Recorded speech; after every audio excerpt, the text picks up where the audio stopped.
Hello everyone, मैं आशीष आप सभी का स्वागत करता हूँ U1 एजुकेशन प्लेटफॉर्म पे। तो आज है हमारे पास 9th क्लास का important chapter that is lines and angles. यह रहने वाला है बहुत ही इंटरेस्टिंग वीडियो, क्योंकि इसमें हम बात करेंगे कंसेप्ट की, देन इम्पोर्टेंट क्वेश्चन की। तो सबसे पहले हम देख लेते हैं एंगल्स को। तो पहला हमारा कंसेप्ट है डिफरेंट टाइप्स ऑफ एंगल।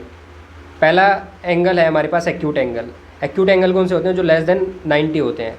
आप क्या करोगे, एक बेस लाइन कवर कर लो, जैसे कि ये 90 डिग्री है। इससे जितने भी छोटे एंगल बनेंगे वो सारे क्या होंगे? Acute angle. ठीक है। एग्जैक्ट जो 90 होगा उसे क्या बोलेंगे? राइट एंगल, है ना। एग्जैक्ट 90। अगर 90 से बड़ा होगा, अगर मैं इसकी 90 बनाऊँ, रफली ये बनेगा। 90 से बड़ा जा रहा है, जितने भी बड़े जाएंगे वो सारे क्या होंगे? Obtuse angle. आगे आते हैं, जो एकदम एग्जैक्ट 180 का होगा, जो स्ट्रेट लाइन बनता है उसे क्या बोलते हैं? स्ट्रेट लाइन बोलते हैं। वैसे एग्जैक्ट 180 का होता है। ठीक है।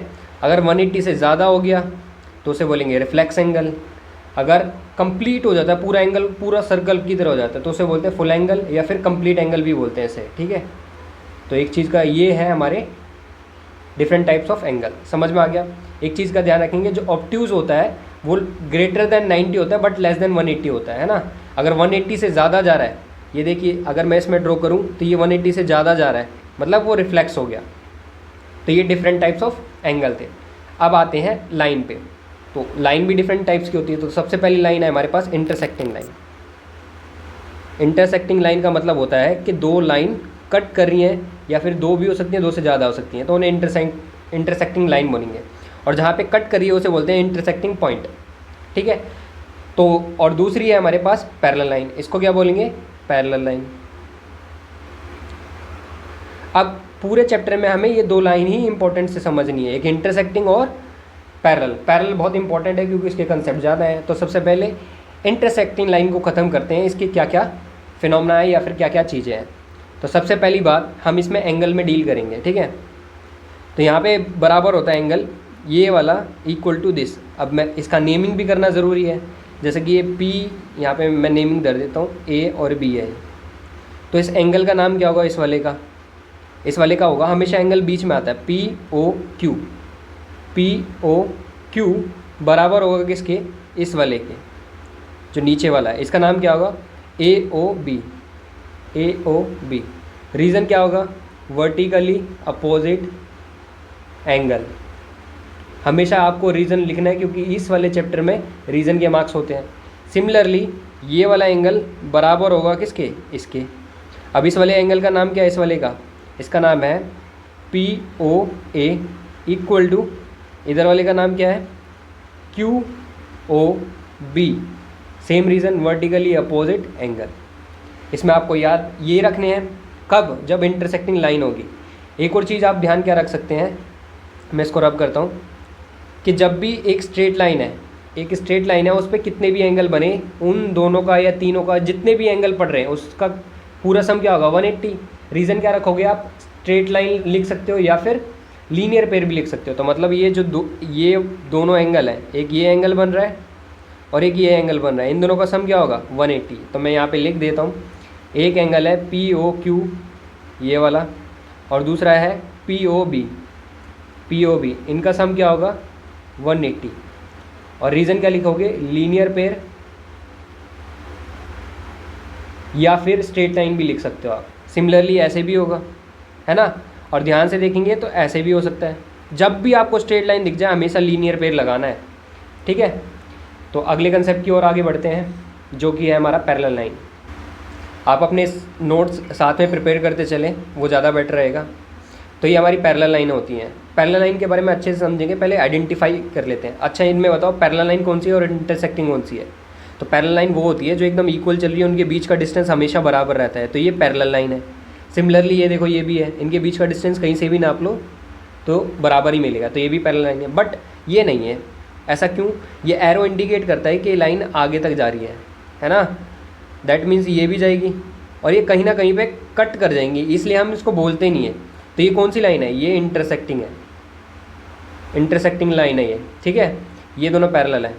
आगे बढ़ते हैं, और जो हमने सीखा था पैरेलल लाइन के बारे में जानते हैं। तो जब भी दो पैरेलल लाइन है तो ये सारे फिनोमेना हो सकते हैं या एंगल बन सकते हैं, जो आपको कलर में दिख रहे होंगे। तो ये पैरेलल लाइन है, 2, है ना, MN, MO और RP। और जो इसको कट करती है इसी लाइन को बोलते हैं ट्रांसवर्जल लाइन। और ये दोनों कौन सी हैं? Parallel line.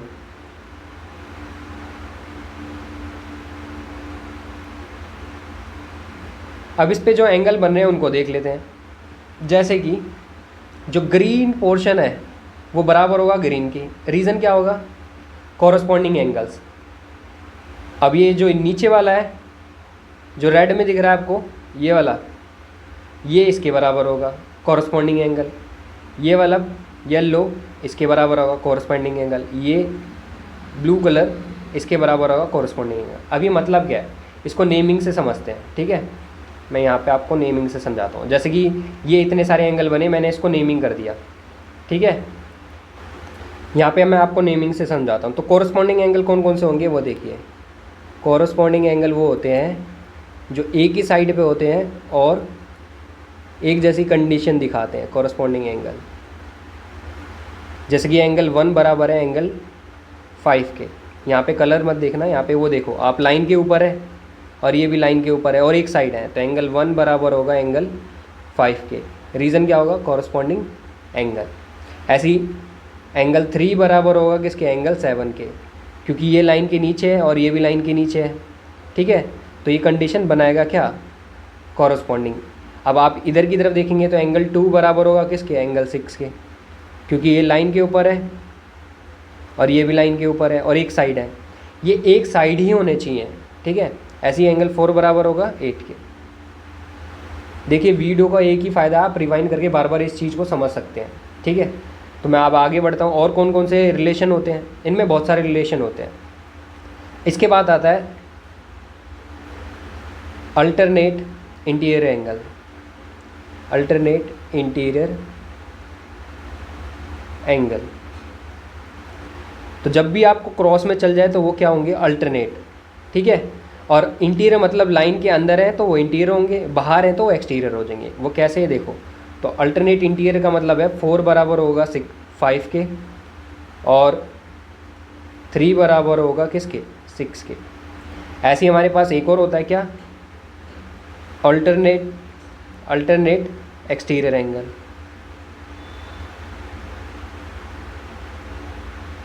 अभी मैंने समझाया क्या, जब अंदर होंगे क्रॉस में तो इंटीरियर हो जाएंगे। यहाँ पे R लगा लीजिए।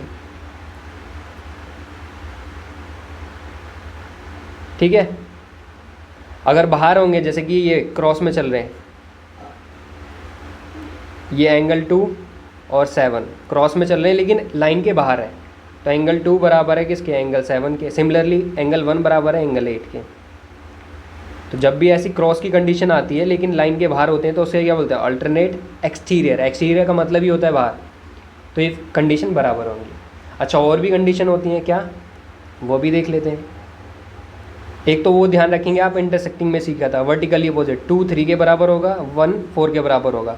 अब वो मैं पहले ही बता चुका हूँ तो यहाँ पे नहीं बताना है। ठीक है, यहाँ पे कंडीशन और क्या रखनी है याद? को इंटीरियर एंगल की। को इंटीरियर एंगल का सम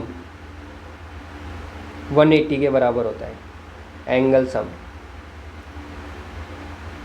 मतलब जब भी आपको ऐसे लाइन के अंदर साथ दिखें, C1A है ना, ये C बन रहा है, ये देखो, तो उनका सम हमेशा 180 के बराबर होता है। जैसे एंगल 4 + 6 = 180। रीज़न क्या लिखेंगे? को इंटीरियर एंगल। और 3 + 5 ये भी क्या होगा? 180। रीज़न क्या लिखेंगे? को इंटीरियर एंगल। या फिर आप ये भी लिख सकते हैं एडजेसेंट एंगल। दोनों का मतलब एक ही होता है। ठीक है, तो ये सारे कंसेप्ट हैं जो हमें सीखने थे पैरेलल लाइन में, और वो आप पहले का भी ध्यान रखेंगे। इसमें भी इंटरसेक्टिंग वाले फॉर्मूले एप्लीकेबल होते हैं, क्योंकि ये भी तो इंटरसेक्टिंग है लाइन, है ना, ये कट नहीं कर रही है देखो। तो इसमें वर्टिकली अपोजिट ये बराबर होंगे, लीनियर पेयर भी लगेगा, सारी चीज़ें लगेंगी। बट ये मैंने यहाँ पे लिखे हैं, ये 4 चीज़ें, एक ये वाला, 2 3 और 4, ये सिर्फ एप्लीकेबल है किसमें? पैरेलल लाइन में। तो आइए इनसे रिलेटेड कुछ क्वेश्चन करते हैं और अपने कंसेप्ट को थोड़ा क्लियर करते हैं। जैसे कि फर्स्ट क्वेश्चन, इसमें x की और y की वैल्यू पूछी है। ये 60 है तो ये भी 60 हो जाएगा। क्यों? Vertically opposite angle. अब x की वैल्यू 60 है तो वाई भी कितना होगा, 60 होगा। रीज़न आपको रिलेशन बताना होता है, तो अगर x 60 है तो y भी 60 होगा, कॉरस्पॉन्डिंग एंगल है ना। ध्यान से देखिए, ये मैंने यहाँ पे लिखा है, ये देखो 4 बराबर है किसके, 8 के, कॉरस्पॉन्डिंग एंगल एक साइड पे है तो ऐसे हो जाएगा। अब क्वेश्चन नंबर 2 देखिए, इसमें q और p फाइंड करना है, तो जितना ये 135 है उतना ही q होगा। रीज़न वर्टिकली अपोजिट एंगल, और q और p का सम कितना होता है, 180 है ना। मैं यहाँ पे लिख देता हूँ, जो p है, एंगल नहीं वेरिएबल से शो करते हैं, angle p plus Q equal to 180। Reason क्या हो जाएगा, को इंटीरियर एंगल।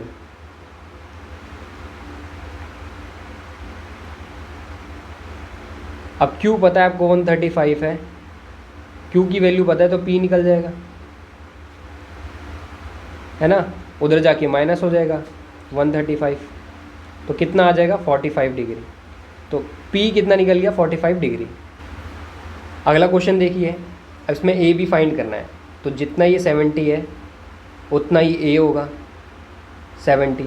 ध्यान से देखो, क्रॉस में चल रहे हैं, अल्टरनेट इंटीरियर होगा या एक्सटीरियर, लाइन के अंदर है तो इंटीरियर होगा, ये रीज़न लिख देंगे। अब a और b का सम कितना होगा, 180, लीनियर पेयर, तो ये 70 उधर जाके माइनस हो जाएगा, तो ये आ जाएगा 110। मैं यहाँ पे आपको सिर्फ पॉइंट आउट कर रहा हूँ, लिखना आपको है, ठीक है, करने का तरीका आपको करना है, क्योंकि इस वीडियो में हम शॉर्ट में चीज़ें कवर करने वाले हैं। अब क्वेश्चन नंबर 4 देखिए, x की वैल्यू फाइंड करनी है, तो इन दोनों का सम कितना होगा, 180, स्ट्रेट एंगल या फिर लीनियर पेयर। तो अगर ये 128 है तो ये कितना हो जाएगा, 52, है ना। अब y और z और निकालने, तो जितना ये x आया है, जितना ये x आया है उतना ही y होगा, कॉरस्पॉन्डिंग एंगल। तो y की वैल्यू क्या होगी, 52, और ये जितना 128 है उतना ही z होगा, सिमिलरली कॉरस्पॉन्डिंग एंगल। क्लियर। अगला क्वेश्चन देखते हैं, इसमें ABCD फाइंड करना है, तो a और a कैसे निकाल सकते हो, लीनियर पेयर से, इन दोनों का सम 180 होगा, तो ये कितना आ जाएगा, ये आ जाएगा आपके पास 105। अब a 105 है तो d भी कितना होगा, 105 होगा। ऑल्टरनेट एक्सटीरियर एंगल, क्योंकि इस बार बाहर हैं और क्रॉस में चल रहे हैं, देख रहे हो आप, a इधर है और ये इधर है, लाइन के इधर उधर चलते हैं तो क्रॉस होता है, ठीक है। अब निकालना है b, तो जितना ये 75 है b भी उतना ही होगा 75, वर्टिकली अपोजिट एंगल। अब ये 75 है तो ये भी 75 होगा, क्योंकि लाइन की एक तरफ है, ये नीचे है, ये भी नीचे है, मतलब कॉरस्पॉन्डिंग एंगल। समझ में आ रहा है, वीडियो को अच्छे से समझिए, क्योंकि ये क्लियर हो गया तो पूरा चैप्टर कर दोगे आप। 6th पार्ट देखते हैं, ये 62 है तो ये भी 62 होगा, वर्टिकली अपोजिट एंगल। अब इन दोनों का सम कितना होगा, 180, तो ये 162 है तो ये निकल जाएगा 118, है ना। दोनों का सम अगर 180 है तो आप उधर 62 को उधर जाके माइनस करोगे तो ये 118 आ जाएगा। अब Q जितना है 118 उतना ही R होगा। रीज़न बताना ज़रा, सोचो। अरे क्रॉस में चल रहे हैं भाई, इसका मतलब क्या है, अल्टरनेट इंटीरियर एंगल, मतलब Q और R कैसे बराबर हैं, अल्टरनेट इंटीरियर एंगल, क्योंकि लाइन के अंदर है, इंटीरियर है। अब इधर देखो S कैसे निकलेगा, तो जितना P आ रहा है, जितना ये P की वैल्यू है उतना ही S होगा। लाइन की एक तरफ है, ये लाइन के नीचे है, ये भी नीचे है, मतलब कॉरस्पॉन्डिंग। तो ये x भी कितना हो गया, s कितना हो गया, 60। डन। आगे कुछ क्वेश्चन और कर लेते हैं, फिर इस वीडियो को ख़त्म करते हैं। जैसे कि क्वेश्चन नंबर A, यहाँ पे x की वैल्यू फाइंड करनी है, ठीक है। ध्यान से देखिए, इन तीनों एंगल का सम कितना होगा, 180। एक मिनट इसे थोड़ा कम कर लेते हैं। इन तीनों एंगल का सम कितना होगा, 180। तो वही करना है आपको, 2x + 4x + 3x = 180। अच्छा, रीज़न क्या होगा, स्ट्रेट लाइन लिख सकते हैं या फिर लीनियर पेयर। रीज़न लिखना ज़रूरी है, मैं बार बार कह रहा हूँ आपको। 2x 4x 3x कितना हो गया, 9x। 9x = 180, 9 डिवाइड में चला जाएगा तो ये आ गया हमारे पास 20। तो x की वैल्यू कितनी आ गई, 20। ध्यान रखेंगे यहाँ पे x की वैल्यू है, ना कि एंगल। अगर एंगल पूछ ले तो 3 × x मतलब ये 3 × 20 60 डिग्री है, 4 × x मतलब 4 × 20 80 डिग्री। 2x मतलब 2 इंटू 20 40 डिग्री, तो एंगल मल्टीप्लाई करके निकलेगा। ठीक है, अगला क्वेश्चन।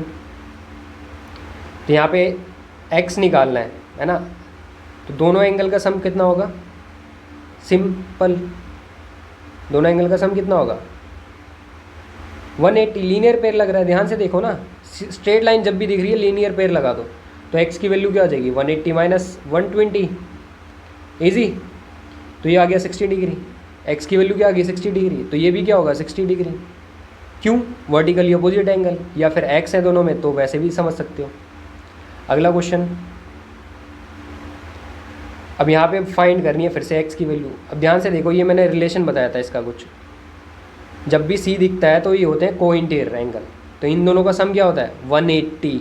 ठीक है, तो 2x प्लस 30 एक एंगल ये है, दूसरा एंगल है 3x माइनस 20, इन दो एंगल का सम क्या होगा? 180। रीज़न क्या लिखेंगे आप? को इंटीरियर एंगल। तो 2x और 3x 5x हो गया, 30 में से 20 गया बचा 10 प्लस का, क्योंकि बड़ा वाला 30 है, और यहाँ पे बचा 180। 10 को उधर भेजेंगे सबसे पहले, तो ये आ जाएगा 170। तो x की वैल्यू क्या आ जाएगी? 170 डिवाइड बाय 5, दैट इज़ 34। तो x की वैल्यू क्या आ गई? 34 डिग्री। सिंपल। लास्ट क्वेश्चन देखते हैं, इसमें भी x की वैल्यू फाइंड करनी है। कितने x आ रहे हैं ये? अरे वो वाले x नहीं है जो तुम सोच रहे हो, हाँ ये मैथ वाले x है। आइए देखते हैं, तीनों एंगल का सम कितना होगा? 180। लीनियर पे स्ट्रेट लाइन ढूंढनी होती है हमेशा, उससे बहुत सारे क्वेश्चन सॉल्व हो जाते हैं। तो एक एंगल 60 है, दूसरा एंगल x है, तीसरा एंगल 2x प्लस 15 है। इन तीनों का सम क्या होगा? 180। रीज़न आपको लिखना ज़रूरी है, लीनियर पेयर पूरा लिखना आप, मैं ऐसे शॉर्ट में लिख रहा हूँ। तो 60 और 15 हो गए 75, 1x 2x 3x हो गए। सबसे पहले 75 को उधर भेजेंगे, तो 180 माइनस 175, अच्छा सिर्फ 75 है, सॉरी, तो ये आ जाएगा 105। तो x की वैल्यू क्या आ जाएगी? 105, 3 आ जाएगा डिवाइड में, 10 से छोटा 3 पे, फिर 5 पे, तो x की वैल्यू यहाँ पे कितनी आ गई? 35। तो आई होप आपको समझ में आया होगा। एक बार मैं थोड़ा रिवाइज़ कर देता हूँ। क्वेश्चन करना बहुत ईजी है, मेन है आपको कंसेप्ट सीखना। जैसे कि मैंने सारी चीज़ें बताई आपको, ये एंगल क्या होते हैं, देन मैंने आपको दो लाइन बताई, इंटरसेक्टिंग होती है, पैरेलल होती है। इंटरसेक्टिंग में दो चीज़ें याद रखनी है, वर्टिकली अपोजिट और लीनियर पेयर याद रखना है। सिमिलरली पैरेलल में बहुत सारी चीज़ें हैं, तो उनको समझने के लिए मैंने यहाँ पे आपको डायग्राम से बताया, ये सारी चीज़ें है ना, ये इंपॉर्टेंट है, ये वाली ये याद रखने हैं। आप इस वाले फिगर को भी देख सकते हैं, जैसे कि ये सिंपल बताया, दो पैरेलल लाइन है, उनको काटते हैं, उसको ट्रांसवर्सल बोलते हैं। जैसे लाइन की एक तरफ है, इधर भी ऊपर है, इधर भी ऊपर है, तो एक कॉरस्पॉन्डिंग एंगल है। क्रॉस में चल रहे हैं तो अल्टरनेट इंटीरियर एंगल है। ये देखो यहाँ पे बाहर चल रहे हैं तो क्रॉस में exterior angle, alternate exterior angle है। और ये लीनियर पेयर बताया था जो मैंने बोला था, स्ट्रेट लाइन है, दोनों एंगल का सम है ना, ये देखो। तो सप्लीमेंट्री भी बोलते हैं, ध्यान रखना, कोई भी दो एंगल का सम 180 होता है तो उसे सप्लीमेंट्री बोलते हैं। अगर दो एंगल का सम 90 होता है तो उसे कॉम्प्लीमेंट्री बोलते हैं। ठीक है, याद रखना, उसे बोलते हैं कॉम्प्लीमेंट्री। और ये वर्टिकली अपोजिट बताया था मैंने, जब भी क्रॉस लाइन कट करेगी वर्टिकली अपोजिट होगा। और ये को इंटीरियर जब भी सी बनाएगा, या कॉन्जिक्यूटिव इंटीरियर भी बोल देते हैं। तो आई होप आपको समझ में आएगा। एक बार वीडियो को दोबारा देखिए अगर नहीं समझ में आया, बहुत इंपॉर्टेंट रहने वाला है ये वीडियो। और इससे अगली वीडियो में मैं और भी अच्छे अच्छे क्वेश्चन लेके आऊँगा, तो वो ज़रूर करना। ठीक है, तो मिलते हैं अगली वीडियो में। Bye bye everyone, have a nice day.